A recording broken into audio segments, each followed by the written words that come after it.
Perennialisme, fokus pada nilai-nilai abadi dan kebenaran universal, klasik.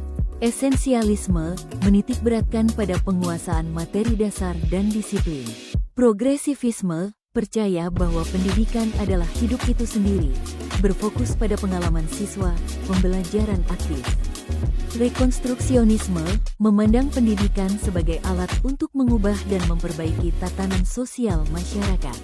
Teori manajemen.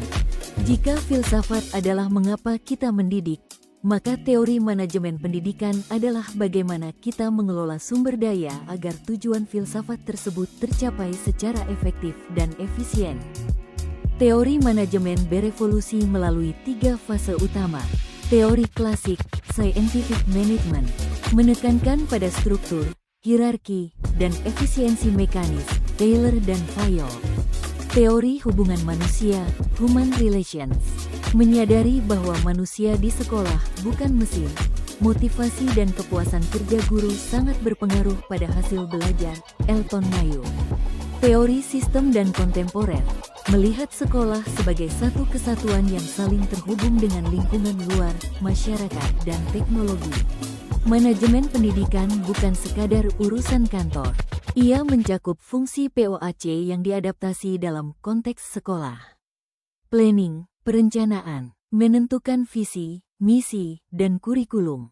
Organizing, pengorganisasian, pembagian tugas guru, staf, dan pengaturan sumber daya laboratorium, perpustakaan. Actuating, pelaksanaan, kepemimpinan kepala sekolah dalam menggerakkan seluruh elemen sekolah. Controlling, pengawasan, supervisi akademik dan evaluasi hasil belajar siswa. Manajemen pendidikan juga mengelola aspek-aspek khusus seperti manajemen kurikulum, inti dari proses belajar mengajar. Manajemen kesiswaan, dari penerimaan siswa baru hingga pengembangan minat bakat. Manajemen sarana prasarana, menjamin fasilitas mendukung pedagogi. Bagaimana keduanya bertemu? Mari kita ambil contoh. Jika sebuah sekolah menganut filsafat progresivisme, maka manajemen pendidikannya harus, secara teori manajemen, menggunakan gaya kepemimpinan yang demokratis. Secara anggaran, mengalokasikan dana lebih banyak untuk kegiatan project-based learning.